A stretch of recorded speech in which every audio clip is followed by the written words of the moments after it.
Tonight, I have 3 absolutely terrifying stories about things that happened at 35,000 feet in airport terminals that will make you think twice about flying.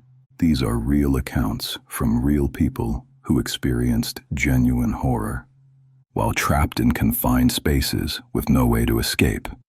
These are the 3 most disturbing airplane and airport horror stories I've ever collected. Listener discretion is advised.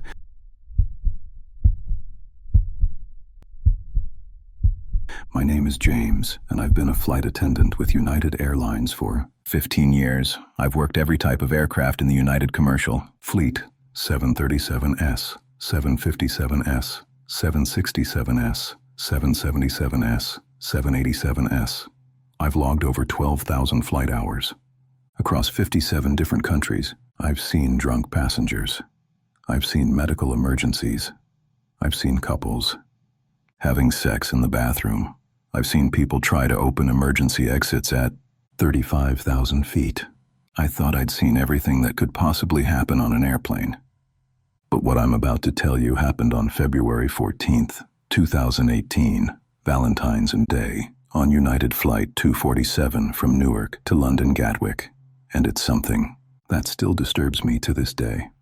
Flight 247 on Valentine's Day was a Boeing 777-200, one of the larger international aircraft. We had 328 passengers on board. It was a full flight, which meant we had 6 flight attendants working: myself, Amanda, Carlos, Susan, Michael, and Rebecca. The flight departed Newark at 6:15 p.m. Eastern Time. Expected flight time was 7 hours and 15 minutes, landing in London around 5:30 a.m. GMT the following morning. We did the standard service, beverage service in the first 2 hours, then dinner service, then most passengers settled into sleep for the rest of the overnight flight. Around 2 a.m., so we were about 8 hours into the 11-hour flight over the Atlantic Ocean, flying at 35,000 feet. I was doing my regular cabin checks. This is standard procedure. We walk through the cabin every couple of hours to make sure everything is okay, check on sleeping passengers, respond to call lights, that sort of thing. The lavatories on a 777 are located in 4 different areas of the plane. 2 forward lavatories near the first-class cabin, 2 mid-cabin lavatories in the main deck, and 2 aft lavatories near the back of the economy section. I was walking toward the aft section of the plane to check on that area. Most passengers were asleep. The cabin was quiet. The overhead lights were dimmed to that deep blue night mode that airlines use on red-eyes. As I was walking toward the back lavatories, I noticed something on the floor near the trash bin outside the aft bathroom. It was a cell phone, just sitting there on the floor, partially under the seat next to the trash receptacle. That was odd. In my 15 years, I'd found lost phones before, but not just sitting on the floor like that. Usually when someone loses their phone, they realize it immediately and come looking for it. This phone appeared to have been deliberately placed there. I picked it up. The screen was dark, so I pressed the power button to try and turn it on so I could potentially identify the owner. The phone powered on. The lock screen showed a photo of a sunset. No identifying information, but the phone seemed functional. I thought to myself, I should probably bring this to the lost and found or give it to the crew in the galley. But something made me curious. I swiped up to access the home screen. The phone wasn't password protected, or at least the password lock was bypassed. I could see the phone's apps. I opened the Photos app to see if there was any identifying information about the owner, maybe a contact card or something. What I saw in the Photos app made me feel absolutely sick. There were thousands of photos, thousands, and the vast majority of them were taken from inside airplane lavatories. They were photos and videos of women using the bathrooms, hidden camera footage, taken from angles that could only have been achieved if someone had deliberately mounted a camera inside the toilet stall. The photos were organized by date and time. Some had notations next to them, comments like pretty brunette, tight jeans, good angle, excellent, collection. I stood there frozen, holding this phone, feeling my stomach turn. There were thousands of images. I started scrolling through them. I couldn't stop myself, even though I desperately wanted to. I needed to understand the scope of what I was looking at. The photos spanned back years. They weren't just from United flights. There were photos from other airlines. I saw American Airlines bathroom interiors. I saw Southwest planes. I saw Delta aircraft. I saw international airlines. I didn't even recognize. This person had been doing this across multiple airlines, on international flights, for years. There were literally thousands of victims. My hands were shaking. I immediately put the phone down on the galley counter and alerted the other crew members. I told Carlos what I'd found. He looked at the phone, saw the photos, and his face went completely white. "We need to inform the captain immediately," he said. We walked to the flight deck and knocked on the door. The Captain Howard Richardson, let us in. I explained what we'd found. Captain Richardson took one look at the photos and immediately got on the radio to the FAA and to Newark Air Traffic Control. He reported that we had found what appeared to be evidence of a serious federal crime on board the aircraft, and that we were going to need law enforcement standing by when we landed. For the rest of the flight, it was about 5 hours of remaining flight time. We had to figure out whose phone it was. The captain made an announcement asking if anyone had lost a cell phone. Nobody came forward. We then had to figure out which passenger would be most likely to own this phone. We had to think about who would have access to airplane lavatories, who would have the technical knowledge to mount a hidden camera, who would be traveling across multiple flights with this equipment. We started analyzing the metadata on the photos. Many of them had location data embedded in the file information. We could see timestamps. We could see which flights they were from, approximately when they were taken. Captain Richardson cross-referenced the metadata with the flight records and passenger manifests. He identified a man named Michael Pearson who had been on approximately 73 of the flights where photos had been taken. This man had been flying constantly, multiple flights per week, sometimes 2 flights in a single day on different airlines. Michael Pearson was traveling in seat 27C in economy on our flight, about 8 rows back from where I'd found the phone. But we didn't confront him. We had to be smart about this. We couldn't just accuse someone. We needed to make sure law enforcement was ready when we landed. The captain contacted the FBI while we were still in the air. He described the situation. The FBI dispatched agents to meet us at Gatwick when we landed. We landed on schedule at 5:32 a.m. on February 15th. As the plane was taxiing to the gate, I was positioned where I could observe Michael Pearson. He was a man in his mid-50s, overweight, wearing a black shirt and gray pants. He looked like anyone else, completely ordinary. Nothing about his appearance would suggest he was a predator. When we came to a complete stop at the gate, the captain made an unusual announcement. He said, "Ladies and gentlemen, there is going to be a brief delay before we open the cabin doors. We are cooperating with law enforcement on a security matter. Please remain seated." A few moments later, British police and FBI agents came onto the aircraft. They walked directly to seat 27C and approached Michael Pearson. Pearson's face went pale when he saw them. They asked him to stand. They placed him under arrest for the creation and distribution of child sexual abuse material, voyeurism, and violations of federal wiretapping laws. Michael Pearson didn't resist. He just stood up and allowed them to handcuff him. As they were escorting him off the plane, I remember making eye contact with him for just a moment, and in that moment, I saw absolutely no remorse, no shame, no recognition that what he'd done was wrong. He just looked cold. After Pearson was removed from the aircraft, we were allowed to disembark. Most passengers had no idea what had happened. We certainly didn't explain the full details. The FBI seized the phone and launched a comprehensive investigation. What they discovered over the next several months was absolutely horrifying. Michael Pearson was not a casual voyeur. He was a sophisticated operator. He had been flying for over 14 years with the express purpose of recording women in airplane bathrooms. He had invested in high-quality, hidden cameras. He had rented dedicated cloud storage to back up his files. He had created an online forum where he was selling access to his footage. He had thousands of subscribers paying him monthly fees to download his videos. The scope of his crimes was staggering. The FBI eventually estimated that Pearson had recorded over 42,000 separate videos and photographs spanning across multiple airlines over a 14-year period. That means there were approximately 42,000 women, many of them unknowing victims, whose private moments had been recorded and distributed to strangers online. The FBI traced his online forum and identified over 3,200 subscribers in 47 different countries who had purchased access to the videos.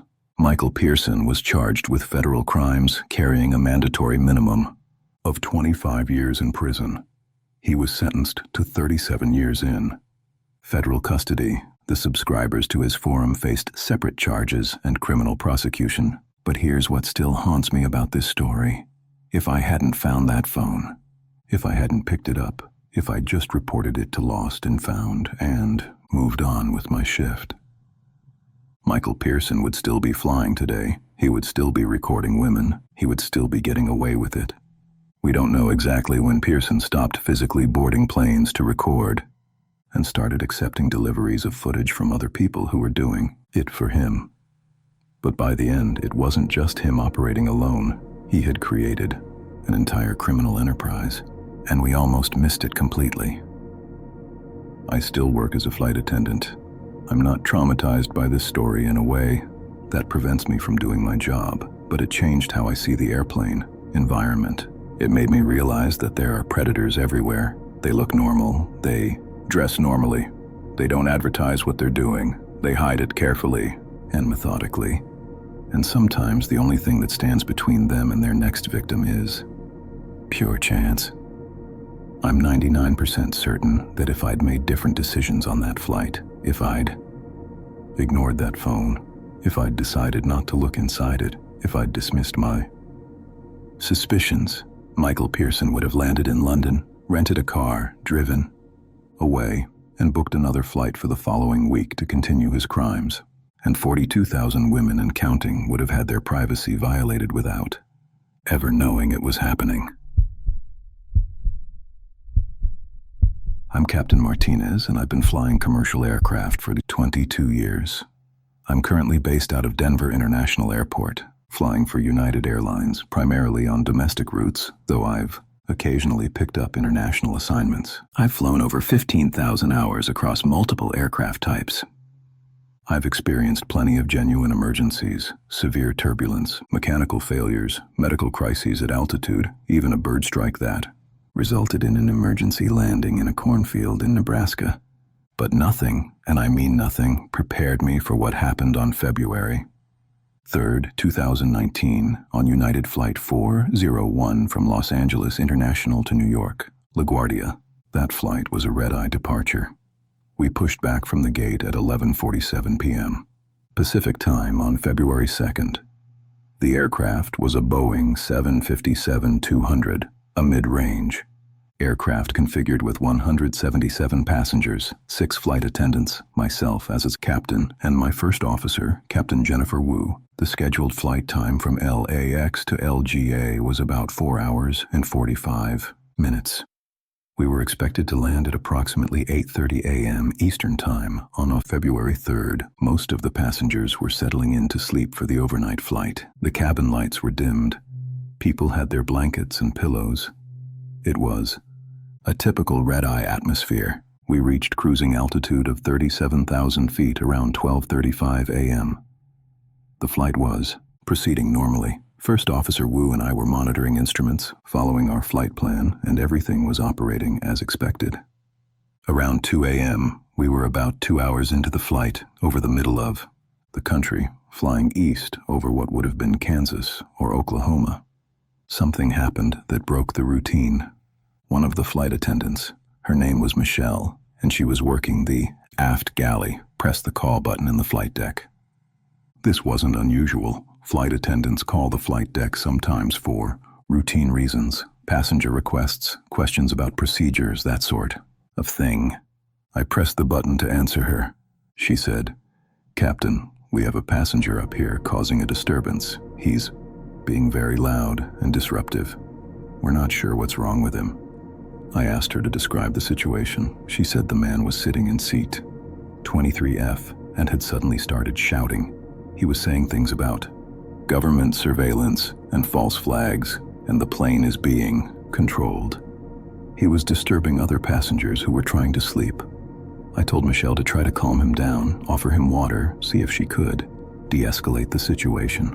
I said I'd be monitoring the situation and to call back if things got worse. She acknowledged and signed off. For about 10 minutes, things seemed to settle down. I didn't hear any more disturbances. The flight continued normally. Then, around 2:15 a.m., Michelle called back. She said the situation had escalated. The man was now standing up. He was refusing to sit down. He was getting more aggressive. Other passengers were moving away from him. She said his name was Harrison, and he was in seat 23F, traveling from Los Angeles to New York. I told Michelle to assemble a crew response. I told her that if Mr. Harrison refused to sit down and comply with flight attendant instructions, she was authorized to restrain him if necessary. I told her to use zip ties if she had to. She acknowledged. About 5 minutes later, Michelle called back again. She said Mr. Harrison had become even more violent.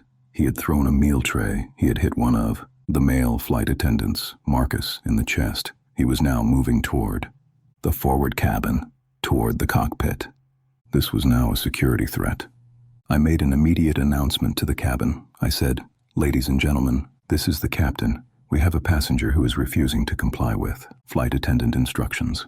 I'm diverting this aircraft to the nearest airport, which is Kansas City International. We will be landing in approximately 45 minutes. Flight attendants, secure the cabin." I immediately contacted air traffic control and declared an emergency. I said, "We had a disruptive passenger and we needed to divert to Kansas City to have law enforcement meet us." Air traffic control cleared us for immediate descent. In the cabin, things had escalated to a crisis point. Harrison had broken through toward the front of the cabin. He was trying to get into the flight deck. He was pounding on the cockpit door. Under post 9/11 security protocols, the cockpit door is reinforced and locked from the inside. He couldn't get in, but he continued pounding on the door, screaming that they were controlling the plane and that he needed to stop. The lie. The flight attendants, Michelle, Marcus, and 2 other attendants, they all rushed him. They managed to physically restrain him and bring him down to the floor of the galley. They used zip ties to secure his wrists and ankles. They placed him on the floor between seats in a prone position with 2 flight attendants sitting on him to keep him restrained. But Harrison continued to fight and scream the entire time. He was screaming about Illuminati, about false flags, about government control, about the simulation we're living in. His screams were audible in the flight deck. First Officer Wu and I could hear him through the cockpit door. I continued our descent toward Kansas City. We were now at 25,000 feet and dropping. Harrison continued to thrash and scream. At one point, he managed to bite Marcus on the forearm, drawing blood. But Marcus held his position and the other flight attendants maintained control. We descended to 10,000 feet, then 5,000 feet. We were on final approach into Kansas City International at 2:58 a.m., exactly 58 minutes after the initial disturbance. We touched down at Kansas City International Airport. As we were taxiing to the gate, I made sure we were in communication with ground crews about the situation. I told them we had a violent, disruptive passenger who was currently zip-tied and restrained in the galley. When we came to a complete stop at the gate, local police were already standing by. They boarded the aircraft immediately with a full tactical response team. They found Harrison on the floor, restrained with zip ties, still screaming conspiracy theories at the top of his lungs. They carefully placed him into restraints, law enforcement restraints, not zip ties, and escorted him off the aircraft. He was arrested on the tarmac and charged with federal crimes related to interference with flight crew operations and federal flight rights violations. But here's where the story gets even more disturbing. When police searched Harrison's belongings, they found his flight history. He had been on 17 flights in the past 2 months. 17 flights, flying back and forth, sometimes multiple flights on the same day. They also found documentation of his mental health situation, had a documented history of bipolar disorder and schizophrenia. He had been hospitalized twice in psychiatric facilities.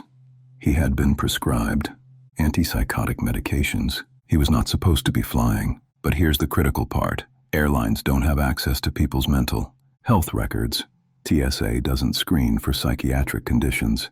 There's no systematic way to prevent someone with untreated mental illness from boarding a commercial aircraft. It came out later that Timothy Harrison had stopped taking his medications. About 2 months before this incident, that's when he started flying, constantly bouncing back and forth between Los Angeles and New York, convinced that he was on some kind of mission to expose the truth. Harrison was charged and eventually pleaded guilty to federal charges related to interference with flight operations. He was sentenced to 18 months in federal prison. As part of his sentence, he was required to undergo psychiatric treatment and medication management. But the real question that haunts me and haunts everyone who was on that flight is, what if Harrison had brought a weapon on board? What if he'd managed to break through the cockpit door? What if the flight attendant's response had been just a few seconds slower? The security system worked that day. The reinforced cockpit door held. The flight attendants responded appropriately. We were able to land safely, but we got incredibly lucky. I'm 99% certain that there are dozens, probably hundreds, of people with severe, untreated mental illness flying on commercial aircraft every single day, and the system has no way to identify them, flag them, or prevent them from boarding. We have protocols for terrorism and hijacking. We have protocols for medical emergencies. We have protocols for mechanical failures. But we don't have protocols for the most unpredictable emergency of all, a passenger who is experiencing a complete psychological break while flying at 37,000 feet. I still fly today. I'm still a captain, and every time I take off, I think about Flight 401 and about Harrison.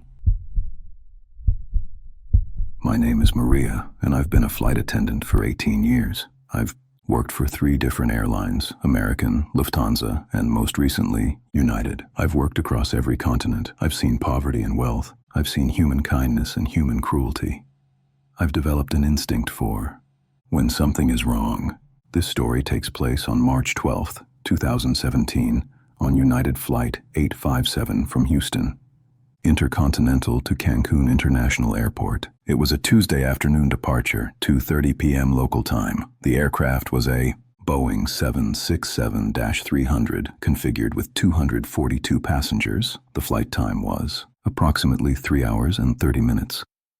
This was a popular route. Lots of vacation travelers, spring breakers, that sort of thing. It's a fun atmosphere on these flights. People are excited. They're heading to the beach. The cabin usually has a celebratory energy. But on that day, I felt something different. When passengers started boarding around 2 p.m., I was standing at the gate, greeting passengers as they walked on. This is standard procedure. We greet people. We smile. We make them feel welcome. Around 2:20 p.m., just as boarding was winding down, a man walked onto the aircraft. He was in his early 40s, approximately 6 feet 2 inches, heavyset, wearing a gray suit and sunglasses, which was unusual because we were inside the gate area with no sun. Behind him were 4 young women. They couldn't have been more than 25 years old. They looked to be in their late teens or early 20s. All of them were wearing the same type of clothing, very similar, coordinated, like they'd been dressed deliberately to match. They were all wearing short skirts, tight tops, heavy makeup. But what struck me most was their demeanor. They weren't talking. They weren't smiling. They weren't looking around with excitement like most passengers heading to Cancun would be. They were looking down. They were walking in a tight cluster around the man. They seemed controlled. The man was holding all of their boarding passes, all 4 of them. Something about this triggered every alarm bell in my system. In 18 years, I've developed what I call my predator radar. I can usually tell when something is off, when dynamics don't feel right, when people are being coerced or controlled. And looking at this man and these 4 young women, every single alarm was going off.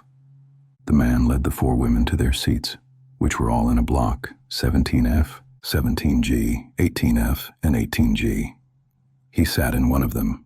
The 4 women sat in the others, arranged so that he was essentially surrounded by them. I kept my eye on this group. When the captain made the announcement that we were preparing for departure, I noted that the 4 women looked nervous. They kept glancing at the man. They seemed to be seeking his approval or waiting for his instructions. When the beverage service came around, I was assigned to work the main cabin, where this group was seated. When I approached their row, I specifically made eye contact with each of the 4 women. I said, "Can I get anyone anything to drink?" The man said, "They'll have water, just water, and I'll have a Coke." I thought, why didn't he ask them what they wanted? Why was he speaking for them? One of the women, she was the one sitting closest to me. She made brief eye contact with me. It was just a flash, but it was there. And in that moment, I saw something in her eyes. I saw fear. I saw a plea for help. I saw a victim. I continued with the beverage service, but I made note of this.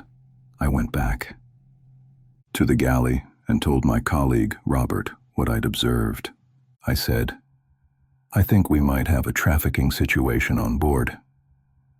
Robert said, "Are you sure?" I said, "No, but something is very, very wrong with that group." Robert said, "What do you want to do?" I said, "I want to find a way to talk to one of those women alone." Robert said, "That could be dangerous, for you and for them. If he realizes you're trying to help them, he might react violently, and they're at 35,000 feet. They can't escape." I knew he was right. This was delicate. I waited about 30 minutes. I made another pass through the cabin on a different pretense. I noticed that the man had fallen asleep. His head was back, his eyes were closed. The 4 women were sitting quietly, but their bodies had relaxed slightly now that he was asleep. This was my window. I walked over to their row. Specifically, I walked over to the woman who had made eye contact with me earlier. I leaned down and I very quietly said, "Are you okay? Do you need help?" Her eyes immediately filled with tears. She looked terrified that the man would wake up. She shook her head and said, No, we're fine. But her body language said something completely different. I said very quietly, "If you need help, I can help you. When we land in Cancun, I can connect you with authorities. I can help you escape this situation." She looked at me with desperation in her eyes. For a moment, I thought she might take me up on the offer. But then the man shifted in his sleep. His arm moved slightly toward her, and her entire demeanor changed. She closed off. She turned her head away. She said, No, we're fine. Please leave us alone." I knew at that moment that these women were too afraid to accept help while they were on the aircraft. Too afraid that the man would hurt them, or hurt someone else, or hurt themselves. I went back to Robert and told him what had happened. I said, "I know. Something is wrong, but I need to wait until we land to do anything about it." Robert said, "I'm going to alert the captain. We can have authorities standing by when we land." Robert went to the flight deck and spoke with Captain Michael Chen. Captain Chen took the situation seriously. He radioed ahead to Mexican authorities and to U.S. Customs and Border Protection. When we approached Cancun at 5:45 p.m., I made an announcement asking all passengers to remain seated after we landed so the crew could conduct a safety check. This is a standard protocol, so it didn't raise any suspicions. When we came to a complete stop at the gate in Cancun, Mexican police boarded the aircraft. They went directly to the area where the man and the 4 women were seated. The man immediately became combative. He tried to run. He tried to push past the police officers, but he was subdued and restrained.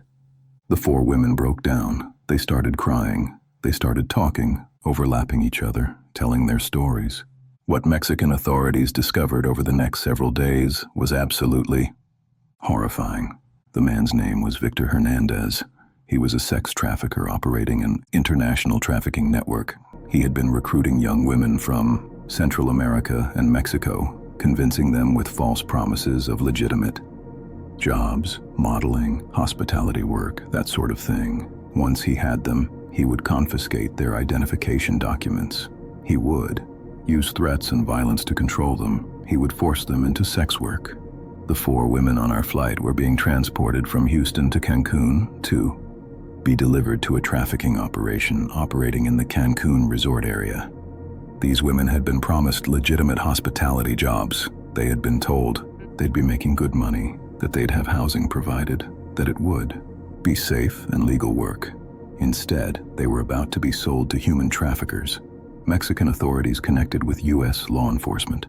The FBI became involved. An investigation was launched. Over the course of the next 3 months, federal agents worked to unravel Victor Hernandez's trafficking network. They rescued a total of 47 women, 47 who had been victimized by Hernandez and his associates.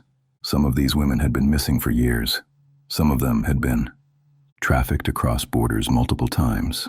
Some of them had been subjected to horrific abuse. Victor Hernandez was charged with federal human trafficking crimes, money laundering, document fraud, and racketeering. He was convicted and sentenced to 40 years in federal prison. 3 of his associates were also convicted and received sentences ranging from 15 to 30 years.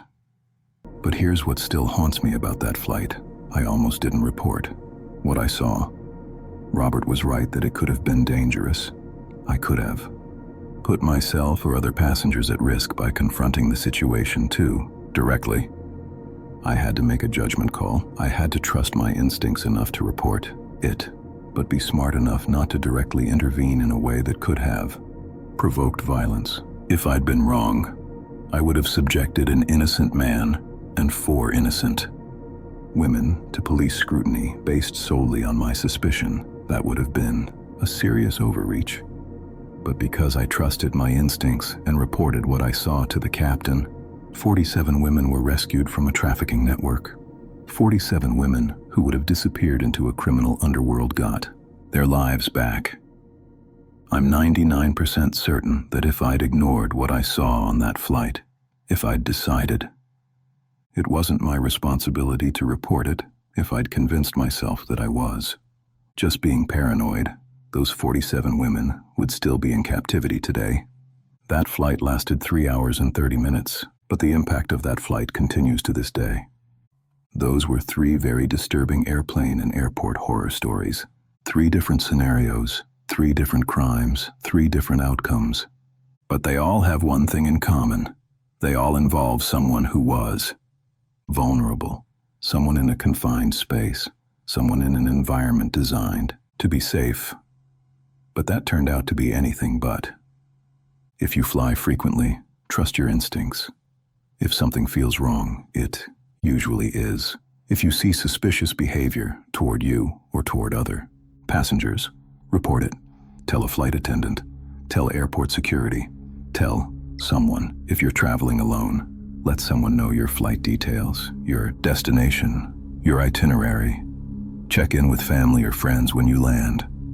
And if you're a flight attendant, a pilot, or anyone who works in aviation, remember that you might be the only person who notices something is wrong. You might be the only person in a position to help. Your awareness, your instincts, your willingness to act could save someone's life.